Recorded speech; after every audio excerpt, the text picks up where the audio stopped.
The Horror from the Middle Span. 1. The Bishop manuscript was found by authorities investigating the disappearance of Ambrose Bishop. It was enclosed in a bottle evidently thrown wide into the woods at the rear of the burning house. It is still being held in the office of the sheriff in Arkham, Massachusetts. It was on my 7th day out of London that I reached the place in America to which my ancestors had come from England over 2 centuries before. It lay in the heart of wild, lonely country above Dunwich, Massachusetts, along the upper reaches of the Miskatonic River, and well away here even from the briar-bordered stone walls that lined so much of the road away from the Aylesbury Pike, a country of great old trees pressed darkly together, many brambles, and here and there, though rarely seen for the underbrush grown up about them, the ruins of a dwelling abandoned long ago.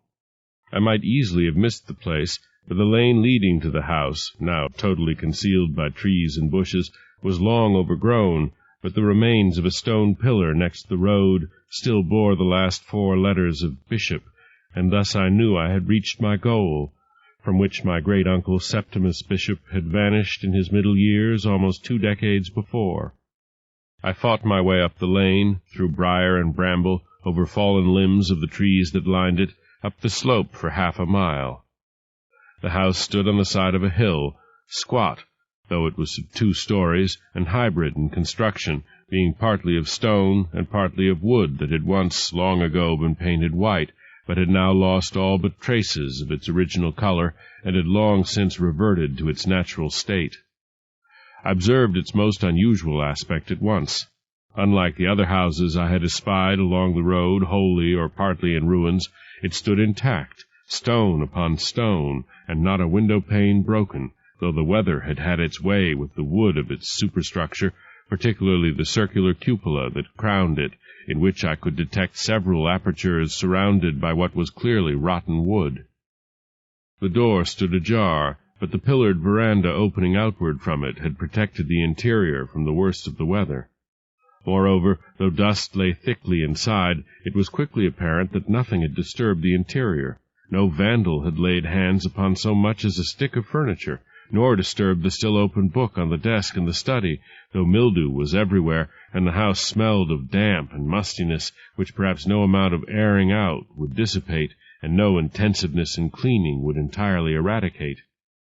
Nevertheless, I undertook to try, a decision that made necessary a return journey to Dunwich. So I made my way back to the main road, though that road was little more than a rutted lane, where I had left the car I had rented in New York, and drove back to Dunwich, a squalid hamlet crouched between the dark waters of the Miskatonic and the brooding mask of Round Mountain, which seemed eternally to shadow the village. There I went to the only general store the settlement offered, one that occupied an abandoned church and boasted the proprietorship of one Tobias Whately.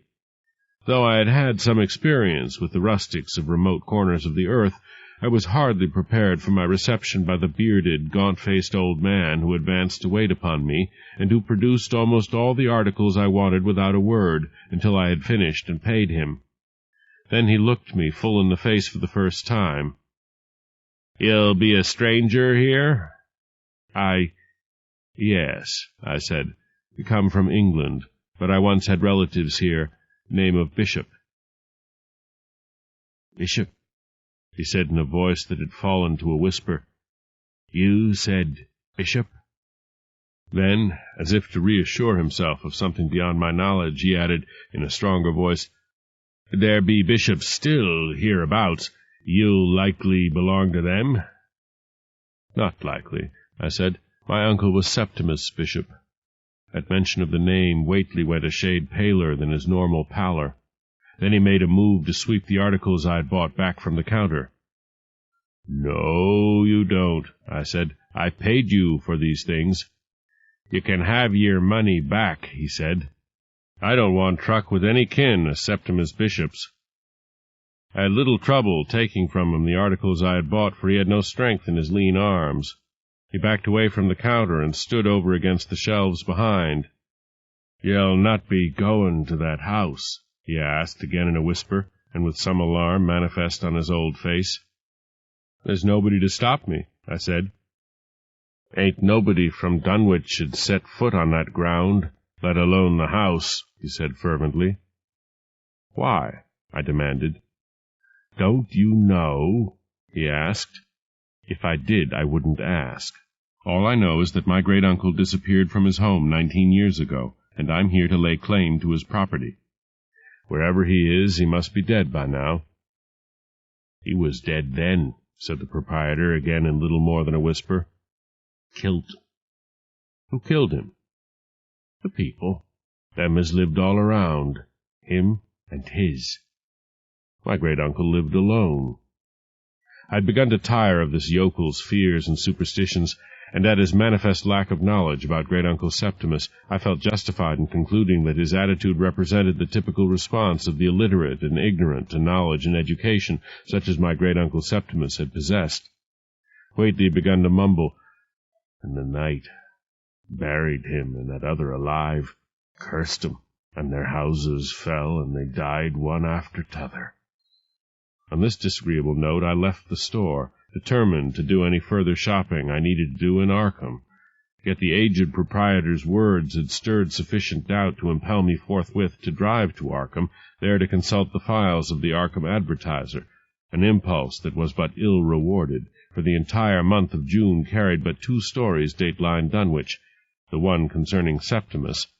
Nothing has been heard of Septimus Bishop, who apparently vanished from his home in the country above Dunwich 10 days ago. Mr. Bishop was a recluse and a bachelor, to whom the folk of Dunwich were in the habit of ascribing many superstitious abilities, calling him at various times a healer and a warlock. Mr. Bishop was a tall, spare man, aged about 57 at the time of his disappearance. And the other an amusing account of the strengthening of one of the piers that, supporting the middle span of a disused bridge over the Miskatonic above Dunwich, evidently by private initiative, since the county in charge stoutly denied, refuting the voluble criticism directed at it for repairing a bridge no longer in use, having had anything to do with it. Nevertheless, I reflected on my return drive toward and beyond Dunwich that the superstitions of the natives doubtless accounted for the attitude of Tobias Whately, who only reflected the general beliefs, however laughable they might be to someone decently educated in this scientific age, when all such ridiculous concepts as healing by the laying on of hands, of any other method, and of witchcraft were known to be but the product of ignorance. My great-uncle Septimus had been educated at Harvard, and was known to the English branch of the Bishop family as a bookish man, profoundly inimical to any form of superstition, surely. It was dusk when I returned to the old Bishop place. My great-uncle had evidently never laid in electricity or gas, but there were both candles and kerosene lamps, some of the latter still containing kerosene. I lit one of the lamps and made myself a frugal meal, after which I cleared a place in the study where I could lie down without too much discomfort, and readily fell asleep. 2.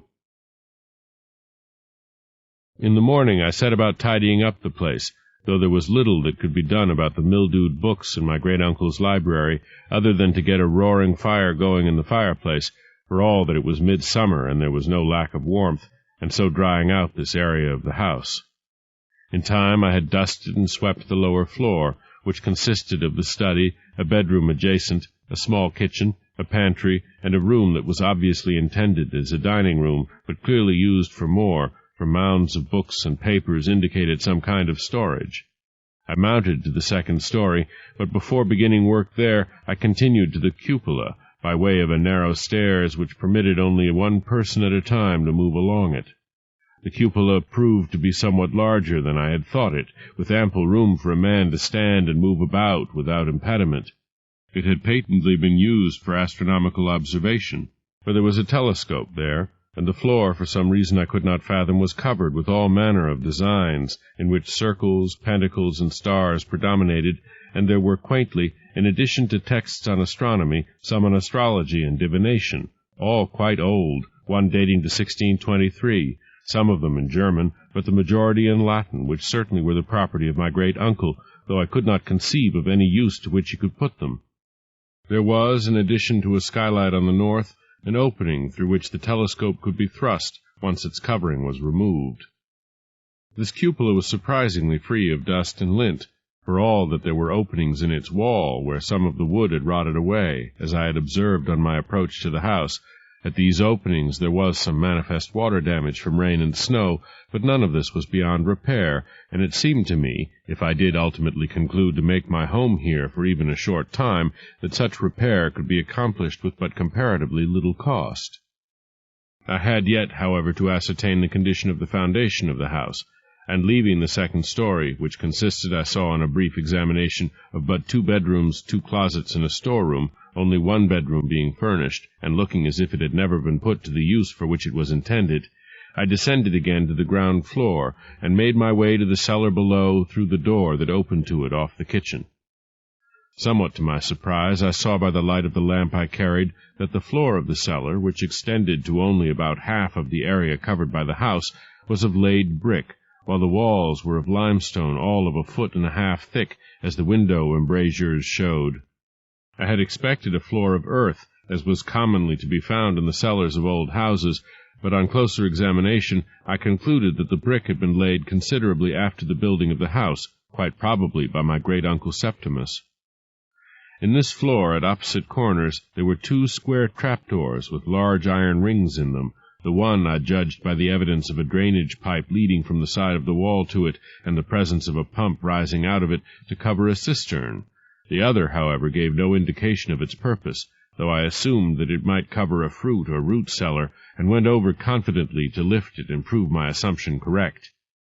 Much to my astonishment, however, there was disclosed a succession of brick steps leading downward, certainly not, as the rays of the lamp revealed when I thrust it into the stairwell, any kind of cellar, but rather a passageway of some sort, into which I promptly climbed to find myself in a tunnel leading away from the house, and as nearly as I could determine, into the hill and away from the house along the slope to the northwest.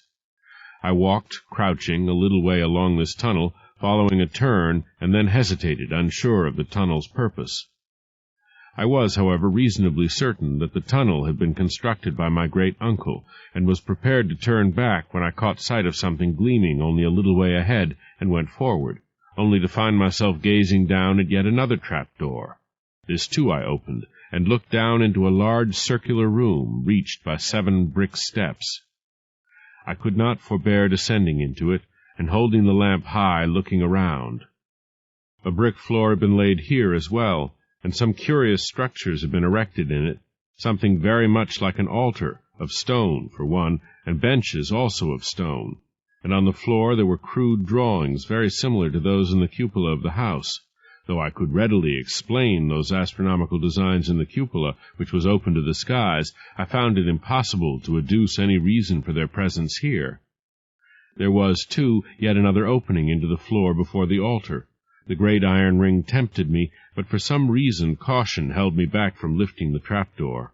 I went only close enough to detect a draught that indicated the circulation of air and suggested another opening to the outside below this subterranean chamber. Then I retreated to the passageway above, and instead of returning to the house, pressed on. In perhaps 3/4 of a mile I came to a great wooden door, barred on the inside. I put down the lamp and lifted the bar. Opening the door, I found myself looking into a tangle of growth that effectively concealed the opening into the tunnel from anyone outside. I pushed through this tangle sufficiently to find myself looking down the hill toward the countryside below, where I could see the Miskatonic some distance away, and a stone bridge across it, but nowhere a dwelling of any kind, only the ruins of what had once been isolated farms. For a long minute I stood looking out upon that prospect. Then I returned the way I had come, pondering the reason for being of the elaborate tunnel, and the room below it, and whatever lay below that, for there was no key to their use, save only remotely as a secret way out of the house, if any were needed. Once back in the house, I abandoned the cleaning of the second story to another day, and set myself to bring about some order in the study, which, with papers on the desk and the floor around it, and the chair hurriedly pushed back, bore the aspects of having been precisely so left at my great-uncle's departure, as if he had been suddenly summoned, and had gone straightway, and had then never returned to right the room. I had always understood that great-uncle Septimus Bishop was a man of independent means, and that he had been engaged in some kind of scholarly research. Astronomy, perhaps perhaps even in its relation to astrology, however unlikely that seemed. If only he had corresponded freely with those of his brothers who remained in England, or if he had kept up some kind of diary or journal or day-book, but there was nothing of that kind in his desk or among the papers there, and the papers themselves were concerned with abstruse matters, filled with many diagrams and drawings which I took to be related to geometry, since they were all angles and curves and represented nothing familiar to me, and such lettering as was set down on them was little more than gibberish, since it was not in English, but in some language too ancient to be known to me, though I could have read anything in Latin and in half a dozen other languages still spoken on the continent. But there were some letters, carefully tied together, and after a light lunch of cheese and bread and coffee I undertook to look into them. The very first of these letters amazed me. It was headed Starry Wisdom and bore no address. Written in a broad-pointed pen and in a flourishing hand, it read, "Dear Brother Bishop, in the name of Azathoth, by the sign of the shining trapezohedron, all things will be known to you when the haunter of dark is summoned. There must be no light, but he who comes by darkness goes unseen and flees the light. All the secrets of heaven and hell will be made known. All the mysteries of worlds unknown to earth will be yours. Be patient. Despite many setbacks, we flourish still, however secretly, here in Providence." The signature was not decipherable, but I thought it read Asenath Bowen or Brown. This first astonishing letter set the tone for almost all the rest. They were almost to a letter the most esoteric communications, dealing with mystical matters beyond my ken, and also beyond that of any modern man, belonging as these matters did to an age of superstition all but lost since the Dark Ages, and what my great-uncle had to do with such matters, unless indeed he were studying the survival of superstitious rites and practices in his time, I could not estimate. I read them one after another. My great-uncle was hailed in the name of Great Thulu, of Hastur the Unspeakable, of Shub-Niggurath, of Belial and Beelzebub, and many another. My great-uncle seemed to have been in correspondence with every kind of quack and mountebank, with self-professed wizards and renegade priests alike. There was one quasi-scholarly letter, however, that was unlike the others. It was written in a difficult script, though the signature, Wilbur Whately, was easily read, and the date, January 17th, 1928, as well as the place of origin, nearby Dunwich, offered me no difficulty. The letter itself, once deciphered, was arresting. Dear Mr. Bishop, yes, by the Dou formula it is possible to see the inner city at the magnetic poles. I have seen it, and hope soon to go there. When the earth is cleared off, when you come to Dunwich, come to the farm, and I will say the Dou formula for you, and the Dou Na, and tell you the angles of the planes and the formulas between the and the Ngr. They from the air cannot help without human blood. They take body from it, as you know, as you too will be able to do if you are destroyed other than by the sign. There are those hereabouts who know the sign and its power. Do not speak idly. Guard your tongue, even at the Sabbat. I saw you there, at what walks with you in the guise of a woman. But by the sight given me by those I had summoned, I saw it in its true form, which you must have seen, so I guess some day you may look upon what I can call forth in my own image, and it may not affright you. I am yours in the name of him who is not to be named. Certainly the writer must have belonged to the same family as Tobias, who so shunned this house. Small wonder, then, at the fellow's fear and superstition.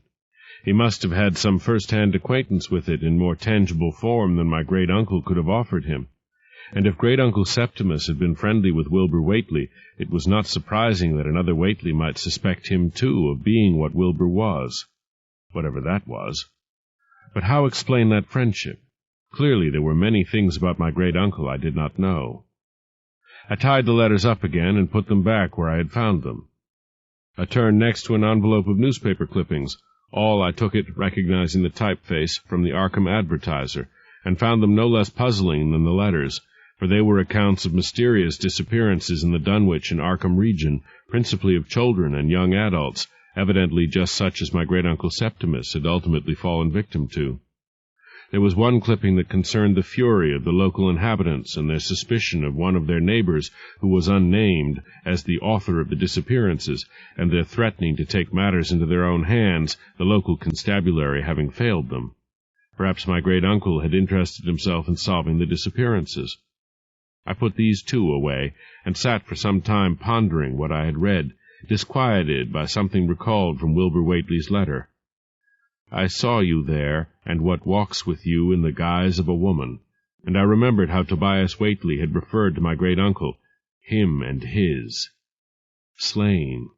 Perhaps the superstitious natives had blamed great-uncle Septimus for the disappearances, and had indeed taken vengeance on him.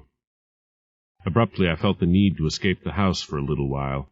It was now mid-afternoon, and the need of fresh air after so long in the musty house was strong. So I walked outside and again to the road, and turned away from Dunwich, almost as if impelled to do so, curious to know what the country beyond the Bishop House was like, and certain that the view I had seen from the mouth of the tunnel on the side of the hill lay in this general direction. I expected that country to be wild, and indeed it was. The road carried through it, obviously little used, perhaps chiefly by the rural mailman. Trees and shrubbery pressed upon the road from both verges, and from time to time the hills loomed over on the one side, for on the other was the valley of the Miskatonic, drawing in now parallel to the road, then again swinging wide away from it. The land was utterly deserted, though there were fields that were clearly being worked, for grain flourished there for those non-resident farmers who came in to work it. There were no houses, only ruins or abandoned buildings. There were no cattle. There was nothing but the road to point to human habitation of recent date, for the road led somewhere, and presumably to another place where people lived. It was at a point some distance from the river that I came upon a side road that wound away to the right. A leaning signpost identified it as Crary Road, and an ancient barrier across it, itself all overgrown, marked it as closed, with another sign tacked below it that read, Bridge Out. It was this latter that inclined me to take the road, so I walked in along it, struggling through shrubbery and brambles for a distance of a little over half a mile, and thus came upon the Miskatonic, where a stone bridge had once carried traffic across. The bridge was very old, and only the middle span stood, supported by 2 stone piers, one of them thickened with a large outcropping of concrete, upon which whoever had constructed it had etched a large 5-pointed star, in the center of which was embedded a stone of the same general shape, though very small by comparison with the outline. The river had worn away both bridgeheads, and carried down into it a span from either end, leaving the middle span to stand as a symbol of the civilization that had once flourished in this valley and had since passed away. It occurred to me that perhaps this was the very bridge that had been strengthened, though no longer used, as recorded in the Arkham Advertiser. Strangely, the bridge, or what was left of it, exercised a curious attraction for me, though its architecture was crude. It was a purely utilitarian structure, and had never been built as an aesthetic object, yet, like so many old things, it had now the attraction of its great age, though the concrete reinforcement detracted from it in every way, making a great blister or bulge up from the foundation almost to the top. Indeed, studying it, I could not understand how it could in fact serve as a reinforcement of the pier, though both piers were clearly very old and crumbling, and would not stand for long, what with the action of the water at their base.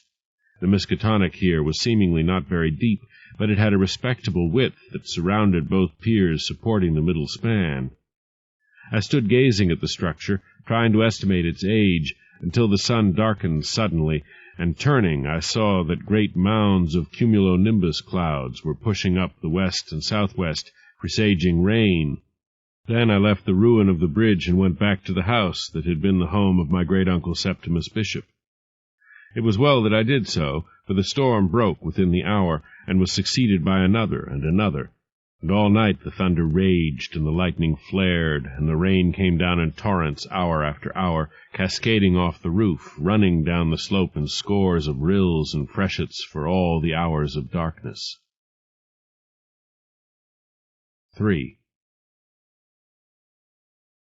Perhaps it was only natural that in the fresh, rain-washed morning I should think again of the bridge. Perhaps it was instead a compulsion arising from some source unknown to me. The rain had now been done for 3 hours. The rills and freshets had dwindled to little trickles, The roof was drying under the morning sun, and in another hour the shrubbery and the grasses too would once again be dry. At noon, filled with a sense of adventurous expectancy, I went to look at the old bridge. Without knowing quite why, I expected change, and I found it, for the span was gone. The very piers had crumbled, and even the great concrete reinforcement was sundered and seared, obviously struck by lightning, a force which, coupled with the raging torrent the Miskatonic, must have been in the night, for even now it was high, swollen brown with silt, and its banks showed that in the night it had been higher by over 2 feet, had succeeded in bringing to final ruin the ancient bridge that had once carried men and women and children across the river into the now deserted valley on the far side. Indeed, the stones that had made up the piers had been carried well down river and flung up along the shores. Only the concrete reinforcement, riven and broken, lay at the site of the middle span. It was while I followed with my eyes the path of the stream and the disposition of the stones that I caught sight of something white lying on the near bank, not far up out of the water. I made my way down to it, and came upon something I had not expected to see. Bones. Whitened bones, long immersed in the water, perhaps, and now cast up by the torrent. Perhaps some farmer's cow, drowned long ago, but the thought had hardly entered my mind before I discarded it, for the bones upon which I now looked were at least in part human, and now I saw, looking out from among them, a human skull. But not all were human, for there were some among them that bore no resemblance to any bones I ever saw, long whips of bones, flexible by the look of them, as of some creature but half-formed, all intertwined with the human bones, so that there was hardly any definition of them. They were bones that demanded burial, but of course they could not be buried without notification to the proper authorities. I looked around for something in which to carry them, and my eye fell upon some coarse sacking, also cast up by the Miskatonic. So I walked down and took it up, wet though it still was, and brought it back and spread it out beside the bones. Then I picked them up, at first all intertwined as they were by the handful, and then one by one to the last finger bone, and having finished, gathered them up in the sacking by tying the 4 corners of it together, and in that fashion carried them back to the house, and took them down to the cellar until I could take them into Dunwich later in the day, and perhaps to Arkham and the county seat, thinking then that I had ought to have resisted the impulse to gather them up, and left them where I had found them, which no doubt the authorities would have preferred. I come now to that portion of my account which, by any standard, is incredible. I have said that I took the bones directly to the cellar. Now, there was no reason why I could not have deposited them on the veranda, or even in the study, yet without question I took them to the cellar, and there I left them while I went back to the ground floor to prepare and eat the lunch I had not troubled to eat before I walked to the old bridge. When I had finished my repast, I determined to take the bones from the river to the proper authorities, and went back down into the cellar to fetch them. Judge my baffled astonishment to find, when I lifted the sacking, which lay just as I had left it, to find it empty. The bones were gone. I could not believe the evidence of my own senses. I returned to the ground floor, lit a lamp, and carried it into the cellar, which I proceeded to search from wall to wall. It was futile.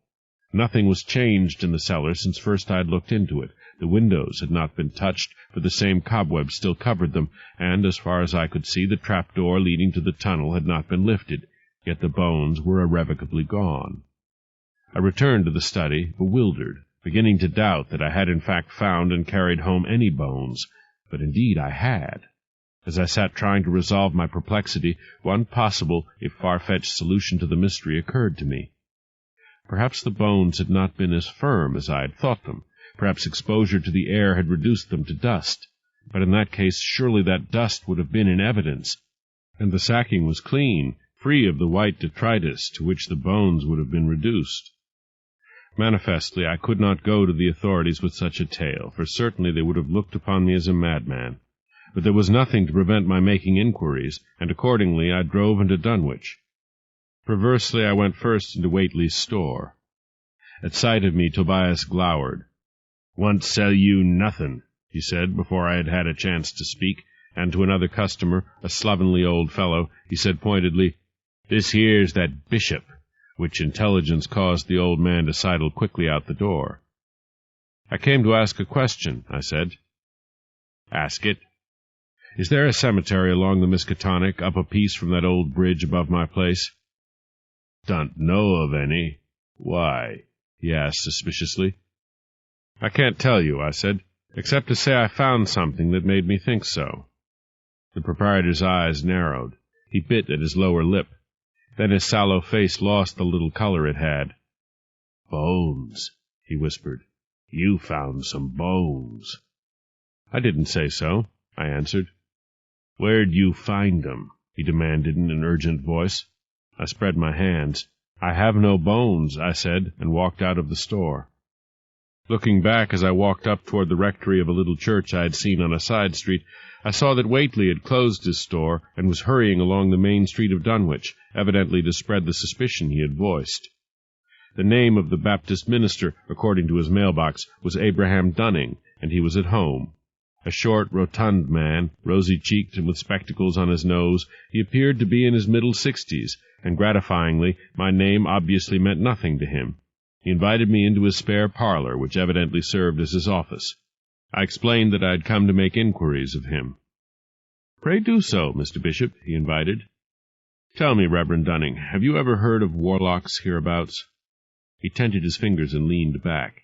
An indulgent smile crossed his face. "Ah, Mr. Bishop, these people are a superstitious lot. Many of them do indeed believe in witches and warlocks and all manner of things from outside, particularly since the events of 1928, when Wilbur Whately and the thing that was his twin brother died. Whately fancied himself a wizard and kept talking about what he called down from the air, but of course it was only his brother, horribly misshapen through some accident of birth, I suppose, though the accounts given me are too garbled for me to be sure. Did you know my late great-uncle Septimus Bishop? He shook his head. He was before my time. I do have a bishop family in my charge, but I rather think they are a different branch, ill-educated, and there is no facial resemblance.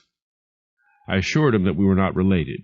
It was clear, however, that he knew nothing that would be of any assistance to me, so I took my departure as soon as I decently could, for all that the Reverend Dunning was patently anxious for the company of an educated man, not commonly found in Dunwich and its environs, I gathered. I despaired of learning anything in Dunwich, so I made my way back to the house, where I could not prevent myself from descending once more to the cellar, to make certain anew that the bones I had brought home were gone, and of course they were, and not even rats could have carried them one by one past the door of the study and out of the house without my having seen them. But the suggestion of rats set in mind a new train of thought. Acting on it, I went again into the cellar with the lamp and searched carefully for any opening such as rats might use, still seeking some natural explanation for the disappearance of the bones. There was none. I resigned myself to their vanishing, and spent the remainder of that day trying to keep my mind upon something else. But that night I was troubled by dreams. Dreams in which I saw the bones I had brought reassemble themselves into a skeleton, and the skeleton clothe itself in flesh, and the whip-like bones grow into something not of this world that constantly changed shape and was once a thing of utter horror, and then a large black cat, once a tentacled monster, and then a lissom, naked woman, once a giant sow, and then a lean bitch running at its master's side, and, waking, I lay hearing distant sounds I could not identify, a strange snuffling, and a slobbering that seemed to rise from far below, from deep in the earth, a rending and grinding that suggested something dreadful and malign. I rose to shake myself free of dream and hallucination, and walked the house in the dark, pausing now and then to gaze out into the moonlit night, until hallucination troubled me even there, for I thought I saw at the edge of the close-pressing wood the long lean figure of a man, together with a thing of abominable shape that loped at his side, seeing so for but a few minutes before both vanished into the dark wood which the moonlight did not penetrate. If ever I wished for the guiding wisdom of my great-uncle Septimus, it was then, for the hallucination was even more vivid than the dream with which I had done now, as I had with the sounds I had fancied I heard from below. Nevertheless, in the clear light of day that dawned soon enough, I was persuaded to descend into the cellar and enter the tunnel with the lamp, and go on to the subterranean room, compelled to do so by some force I did not understand and could not withstand. At the entrance to the underground room, I thought that the earth was disturbed by more than my footprints at my earlier visit, disturbed not only by alien prints, but by the marks of something dragged there from the direction of the door in the hillside, and I was apprehensive when I went down into that room, but I need not have been, for there was no one there. I stood with lamp held high and looked about. All was unchanged, stone benches, brick floor, altar, and yet there was a stain upon the altar, a great dark stain I could not remember having seen before. Slowly, reluctantly, I moved forward, though I had no will or inclination to do so, until the lamplight disclosed it, freshly wet and gleaming, undeniably a pool of blood. And I saw now, for the first time seeing the altar close, that there were other and far older stains, dark, too, and still faintly red, that must have been blood spilled there a long time ago. Badly shaken, I fled the cellar, ran along the tunnel, and blundered up into the cellar immediately below the house, and there I stood to catch my breath until I heard a sound of footsteps above, and made my cautious way up to the ground floor. The steps had seemed to come from the study. I blew out the lamp, for the light from outside the house, despite the massed trees, was ample, and I made my way to the study. There sat a man, lean of face, saturnine of countenance, his tall body concealed by a cloak, his eyes like fire fixed upon me. "You are clearly a bishop," he said, "but which one?" "Ambrose," I said when I found my voice, "son of William, grandson of Peter, come to see about the property of my great-uncle Septimus. And you?" "I have been hidden away a long time. Nephew, I am your great-uncle Septimus." Something stirred behind him, and looked out from behind his chair, though he pulled out his cloak as if to hide what was there, a squamous thing with the face of a lovely woman. I fainted dead away. As I was coming around to consciousness again, I fancied you stood near me and said to someone, "We shall have to give him a little more time." Opening my eyes fearfully, I looked to where he had been. There was no one there. 4. 4 days later, the first issue of the Arkham Advertiser was delivered to me, left under a stone on top of what remained of the pillar at the roadside. I had entered a 6-month subscription when I had taken the opportunity of studying its files for mention of my great-uncle. I resisted my initial impulse to discard it, for I had subscribed merely as a courtesy in return for the privilege accorded me, and carried it into the house. Though I had no intention of reading it, a 2-column heading caught my eye. Dunwich Disappearances Resume. Somewhat apprehensively I read the story below. Seth Fry, 18, employed at the Howard Coal Farm immediately north of Dunwich, has been reported missing. He was last seen 3 nights ago, walking out of Dunwich on his way home. This is the second disappearance in the Dunwich area in as many days. Harold Sawyer, 20, vanished from the outskirts of Dunwich without trace 2 days ago. Sheriff John Houghton and his deputies are searching the area, but as yet report no clue. Neither young man had any known reason to disappear voluntarily, and foul play is suspected. It will be remembered by older readers that a rash of similar disappearances took place over 20 years ago, culminating in the vanishing of Septimus Bishop in the summer of 1929. The Dunwich area is a backwater which has a curious reputation and has figured from time to time in the news, usually in a strange way, ever since the mysterious Whately affair of 1928. I lowered the paper, overcome with the knowledge that events were shaping toward only one explanation, one I was loath even now to accept. It was then that I determined to set down everything that had occurred in the hope of seeing everything that had happened in its proper relation, one event to another, for those events were hopelessly garbled in my mind, and I kept thinking of the bones that had disappeared from the cellar, and of Wilbur Whately's words in his letter to my great-uncle. "They from the air cannot help without human blood. They take body from it, as you, too, will be able to do," and of great-uncle Septimus's mysterious return, and his equally mysterious vanishing again, for there had been no sign of him since the sight I had had of him in the study. I threw the paper to the floor, my mind a-whirl with the lore of warlocks and familiars, the power of running water to contain ghosts and witches and all such superstitious manifestations, my reason embattled, besieged. Impelled by a wild curiosity to learn more, I ran from the house, unmindful of the brambles in my path. I pushed through the lane to the car and drove down the road to Dunwich. I had hardly set foot into Tobias Whately's shop before he confronted me, eyes ablaze. "Get out! I won't wait on you," he cried fiercely. "You done it." I found it impossible to break into his anger. "Get out o' town afore it happens again. We done it once, we can do it again. I knowed that boy, Seth, like I know my own. You done it, you cursed bishops." I backed away from his naked hatred, and saw, as I retreated to my car, the way in which other inhabitants of Dunwich grouped along the street staring at me with unconcealed loathing. I got into the car and drove back out of Dunwich, knowing for the first time a spreading fear of the unknown against which all rationalization was powerless. And once back at the Bishop House, I lit the lamp and descended to the cellar. I entered the tunnel and walked along it to the trapdoor into the subterranean room. I lifted it, and such a charnel odor rose up from it, perhaps from that other opening I had never looked into below, for the room, as much as could be seen in the glow from my lamp, was unchanged from the last time I had looked into it, that I could not bring myself to descend. I dropped the trapdoor and fled back the way I had come. Against all reason, I knew now what horror I had unwittingly loosed upon the countryside, I and the blind forces of nature, the horror from the middle span. Later. Great-uncle Septimus has just awakened me from my dream-haunted sleep, a firm hand on my shoulder. I opened my eyes to see him dimly in the dark, and behind him the white, unclothed body of a long-haired woman, whose eyes shone as if with fire. "Nephew, we are in danger," said my great-uncle. "Come." He and his companion turned and left the study. I swung off the couch where I had fallen asleep fully dressed to set these last words to the account I have written. Outside I can see the flickering of many torches. I know who is there at the wood's edge, the hateful inhabitants of Dunwich and the country around. I know what they mean to do.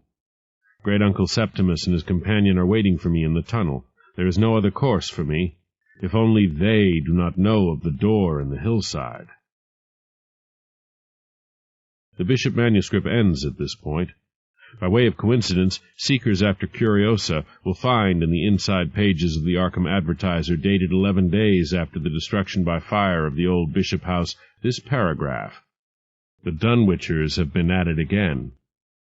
Hard upon the disappearance of Ambrose Bishop, the Dunwичers have been building again.